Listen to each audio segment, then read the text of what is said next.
The West Point Military Academy is at the center of an academic scandal. More than 70 cadets have been accused of cheating on an online math exam. 73 cadets were accused of cheating on their final. All but one of them are freshmen. The other is a sophomore. The test was taken online because classes are being conducted remotely because of the pandemic. This marks the worst academic scandal the military academy has faced in more than 4 decades, when more than 150 cadets resigned or were expelled after cheating on an electrical engineering exam. Tom Vanden Brook is a Pentagon correspondent for USA Today, and he joins me now. Tom, welcome. Great to have you with us. So the West Point moral code is, quote, "A cadet will not lie, cheat, steal, or tolerate those who do." Here, more than 70 cadets are accused of cheating on this final exam. How were instructors able to determine the cheating had taken place, and what repercussions are these students facing? Well, Tanya, they all appeared to have made the same mistake in their work on a calculus exam. And an instructor going over the exam determined that there was a pattern there. They went back and looked at it. And ultimately, a number of these, more than 50 of these cadets admitted to having cheated on it. So that's a lot of folks, obviously, and they're taking it very seriously. And what will the repercussions be for these 72 students? Well, most of them have been admitted to what's called the willful admission process, and that's going to be something like a boot camp for up to 6 months, where they get paired with a mentor to go over leadership issues. They've acknowledged their mistake. They have to take, they write journals, essays, and they will lose privileges as well. Some of them will lose passes to get off the base, that sort of thing, and they could be. Among the other things that could happen to them is that they could graduate in December instead of the typical one we see in May or June, where they're throwing up their caps at West Point. Mm-hmm. So there are some pretty serious penalties that go along with this.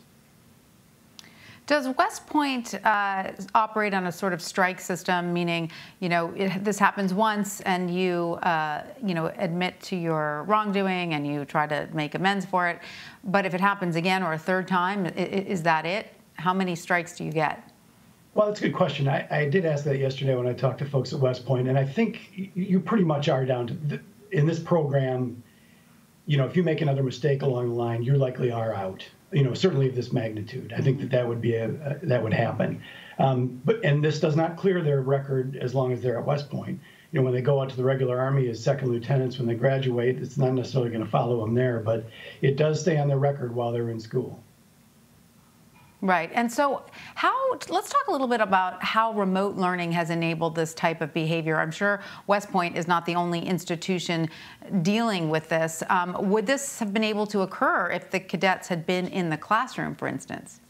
Well, the chief of staff told me yesterday that he was certain that it wouldn't, because these tests would be proctored and there would be, instructors watching the students take the test. In this case, they're all taking it remotely. They're not being observed.